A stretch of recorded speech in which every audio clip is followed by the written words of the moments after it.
This is Scientific American 60-Second Science. I'm Julia Rosen. Got a minute?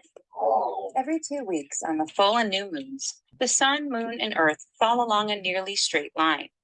The combination of gravitational forces in this arrangement creates large swings in the tides. But the celestial alignment affects more than the oceans. It also tugs on Earth's crust, adding to the stress on faults. This makes it more likely that major earthquakes will strike at these times, according to a new study. The idea isn't new, but scientists have had a hard time testing the earthquake-tide relationship. For instance, 3 of the largest earthquakes in recent years happened when tidal stress was high. But those big ones are rare, and the link seems to break down for smaller events.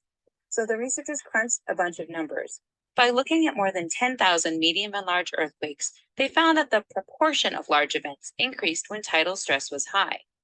The results do not imply that every full or new moon will bring an earthquake, obviously. What the findings mean is that high tidal stress during new or full moons may up the chances that an earthquake will grow bigger than it otherwise might have been. So even magnitude 9 earthquakes start like magnitude 1 or 2. Satoshi Ide, the University of Tokyo seismologist who led the study. So at the initial stage, it's very difficult to distinguish small or large earthquake. It starts similarly, but it grows at some probability to large scale. That probability is controlled by some outer effect. And one of those effects might be the tides. Ide points out that tides in the Earth's crust are known to cause tiny tremors along deep faults. The earthquake faults are rocked everywhere, but that kind of slow deformation unlocks very small part of the fault. So it doesn't make large failure there, but once earthquake rupture starts, it can propagate very far and become very large earthquake. The study was published in the journal Nature Geoscience. Ide is now doing a similar analysis on earthquakes that all happen in the same geologic setting, like subduction zones. Perhaps that research will confirm whether heavenly bodies can take small shakes and supersize them.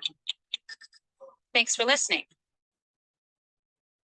在这一篇里面啊，男的听不太懂啊，然后一开始他就在这里讲说，他们在预测地球跟月球之间与大地震的关系啊，他们就推测说，如果说在地球、月球跟太阳连成一直线的时候，会容易发生比较大的地震。